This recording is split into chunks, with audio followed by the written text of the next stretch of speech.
Hi, my name is Alex, and this is an occasional series of videos that I'm calling Cycling Shorts. Well, I will call it Cycling Shorts for the time being until I'm sued by some large multinational corporation who will threaten to take away my livelihood, possibly my children, that kind of thing. Anyway, as you know, if you are watching this in April 2021, Paris-Roubaix was supposed to have taken place. Unfortunately, due to the increase in COVID numbers in France and Europe generally, Paris-Roubaix has had to be postponed until October. And so what I want to talk about in Paris-Roubaix weekend is about one of the icons of the sport. In this case, not the pavé, but the Roubaix Velodrome, where the race concludes. Okay, so as you'll see here, yep, I'm pointing in the right direction. There's a picture of a guy called Theodore Vienne. Now, Theodore Vienne was a rich Roubaix industrialist who, along with a partner, Maurice Perez, basically decided to construct a velodrome in Roubaix. Unfortunately, I don't have a picture, nor can track one down of Maurice Perez. We do have a picture of Theodore Vienne. Now, Vienne, as I say, was a rich, fantastically rich industrialist. Perez was a rich industrialist as well. They both decided to construct this velodrome. Vienne seems to have an idea of developing his career in other ways, and maybe I'll talk about that in another video.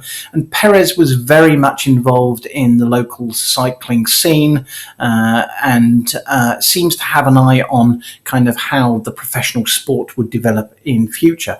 I guess the reason why they decided to construct a velodrome was that cycling was pretty fashionable at the time, and track racing in particular was very, very popular. Okay, so this is the original velodrome. You can see here that it was constructed in the 1890s, completed in 1895, opened in 1895, and lasted until 1924 when it was demolished. So the velodrome that we see on TV now is not the velodrome that was used in the first edition of Paris-Roubaix. We should also remember that the velodrome was part of a much larger sporting complex, and rather an unusual one at that.